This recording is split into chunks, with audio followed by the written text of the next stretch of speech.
예정가를 뛰어넘어도 한참 그리고 훨씬 초과하는 입찰가를 써낸 현대자동차 그룹을 두고 하는 말입니다. 한전의 부채 탕감까지도 걱정하는 현대자동차 그룹의 통큰 베팅이 비정규직 문제 해결에도 적용되기를 바랍니다. 10년을 기다린 현대자동차 비정규직 노동자들이 현대차의 정규직 노동자로 인정되는 길이 드디어 열렸습니다. 서울중앙지방법원은 어제 강모 씨 등 994명이 현대차와 사내 하청업체들을 상대로 낸 소송에서 원고들이 현대차의 근로자임을 확인한다며 판결했습니다. 이제 현대자동차의 동일노동 차별임금의 현장은 불법 파견임이 확인된 것입니다. 문제 제기한 지 10년, 그리고 소송을 제기한 지는 4년입니다. 그 긴 시간을 기다리면서 나온 판결이니만큼 현대자동차는 통 크게 재판 결과를 즉각 수용하고 통 크게 정규직 채용을 서둘러 주시기를 바랍니다.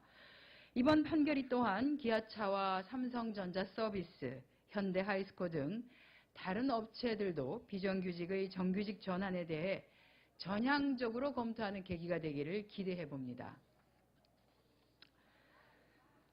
이 문제에 있어서 정부는 문제를 해결하는 것이 아니라 그동안 문제를 키워왔던 주범이기도 했습니다. 노동부는 통상임금 문제, 근로시간 관련한 주 7일에 대한 해석 등 1심에서의 판결 결과에 불복해서 최종심까지 판단을 유보하면서 노동시장의 혼란과 사회적 갈등을 증폭시켜왔던 나쁜 사례들을 다시 반복하지 말기를 바랍니다. 망설이지 말고 1심 판결이 현장에 적용될 수 있도록 행정지도에 적극 나서야 할 것입니다. 실질적으로 현대자동차의 불법 파견과 관련한 문제는 2004년에 노동부가 이미 문제 제기를 한 바 있습니다만 당시 검찰은 기소를 하지 않음으로써 문제를 10년 동안 키워왔다고 할 수 있습니다. 새정치민주연합은 국회에서 이러한 불법 파견 그리고 도급 문제에 대한 명확한 기준을 마련하고 직접 고용의 원칙을 확립해서 노동시장에서의 혼란 그리고 사회적 비용을 최소화시킬 수 있도록 더욱 노력해 나가겠다는 말씀 드립니다. 네, 도대체 대한민국 군 문제의 밑바닥은 어디까지입니까? 막장의 연속이라고밖에 말씀드릴 수 없습니다. 불법 대선 개입, 폭행, 인권유린, 성추행 문제 등에 잇따른 군 문제에 이어서 이제는 현역 육군 장성이 부하들의 돈을 조직적으로 갈취한 정황이 드러나서 충격을 주고 있습니다. 어제 한 언론에 의해 현역 육군 장성이 사단장으로 재직할 때 상조회를 조직하고 부하들의 돈을 모았다는 주장이 제기되었습니다. 2013년 3월 육군 사단장이었던 A 소장은 상조회를 만들었습니다. 그리고 부하 1,700여 명을 가입시켰고 월급의 1%씩을 내도록 해서 1년 반 동안 무려 2억 5천만 원을 거둔 것으로 드러났습니다. A 소장은 상조회 가입을 권유하는 지휘서신까지 보냈다는데 과연 이 지휘서신에서 압박을 받지 않은 하급 간부가 얼마나 있겠습니까? 더군다나 이 해당 기금이 어디에 쓰였는지는 알 수가 없는 상황이라면 이것이야말로 권력을 이용한 사적인 갈취 행위가 아니고 무엇이겠습니까? 국방부는 당장 사건의 진상을 조사해 문제의 상조회를 조직하고 또한 하급 간부들의 돈을 갈취한 육군 소장에 대해서 적절한 조치를 취해야 할 것입니다. 군은 더 이상 국민을 실망시키지 말아야 합니다. 국민의 신뢰를 잃은 군에게 국방을 맡길 수 있을지 우려하는 국민이 늘어나고 있다는 사실을 명심해야 할 것입니다.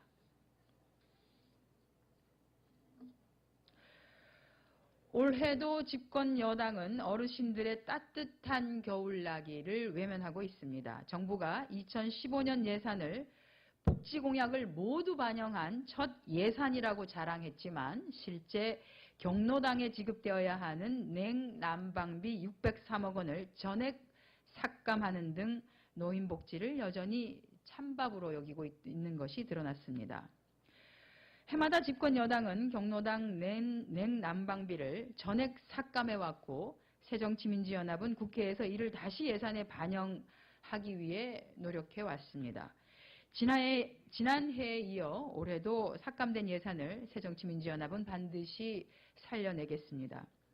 박근혜 정부와 새누리당은 제대로 된 예산도 정책도 반영하지 않은 채 말로만 어르신 공경, 노인 복지를 말하고 있는데 이것 부끄럽지 않으십니까? 65세 이상 모든 어르신께 기초연금 20만 원 지급이라는 거짓 공약에 이어서 새누리당은 더 이상 어르신들을 우롱하지 마시고요. 경로당에 지급되어야 할 냉난방비 편성 등 노인복지 예산 확대를 위한 우리 당의 노력에 부디 함께 해주시기를 바랍니다. 정종섭 안전행정부 장관이 국회가 통치불능 상태라고 진단하고 내각제였다면 국회를 해산해야 할 상황이라고 말했다고 합니다. 대통령께서 국회를 무시하니 장관까지 나서서 대통령의 눈에 들기 위한 발언에 앞장을 서고 있는 것 같습니다. 국회마저 통법부와 청와대의 출장소로 여기는 대통령의 지침과 하달만 있는 정치는 실종시키고 통치만을 원하는 박근혜 대통령의 입장이 바뀌지 않는 이상 지금의 국회의 교착 상태 달라질 수가 없다는 사실을 모르는 이가 있겠습니까?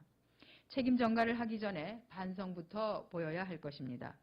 대선 공약 하나 제대로 지키지 못하고 취임 이후 도대체 무엇을 했는지 기억조차 나지 않는 박근혜 정부야말로 불능 상태가 아닌지 되돌아봐야 할 것입니다. 특히나 증세 없이 복지하겠다는 말은 잊어버리셨는지 다시 한번 되짚어드립니다. 대통령이 국정을 잘 수행하도록 보좌해야 할 국무위원으로서의 본분을 망각한 정종섭 장관은 국회를 모독한 발언에 대해 사과하고 사퇴해야 할 것입니다. 네, 인천 아시안게임이 오늘 개막식을 시작으로 16일간의 열전에 돌입합니다. 이번 대회는 아시아의 45개국이 참여한 가운데 우리 선수단은 1천여 명이 넘는 역대 최대 규모라고 합니다. 우리 선수단이 목표로 정한 종합 2위를 달성할 수 있도록 그동안 갈고 닦은 기량을 마음껏 펼치기를 기원합니다. 인천 아시안게임의 대회를 준비하는 과정에서 넉넉하지 못한 재정 등으로 우여곡절이 많았습니다. 행사를 준비한 인천시와 인천 시민들의 노고에도 감사를 드립니다. 이번 대회에는 북한의 선수단도 출전합니다. 북한의 선수단들도 재기량을 펼쳐 선전하기를 기대합니다. 한 가지 아쉬운 점은 무산된 북한의 응원단 파견입니다. 무척 아쉬운 일입니다만 우리 국민들이 한결의 마음으로 북한 선수단에도 뜨거운 응원을 보내 남북이 형제를 느끼고 또한 화해의 디딤돌을 놓을 수 있도록 응원해 주시기를 바랍니다.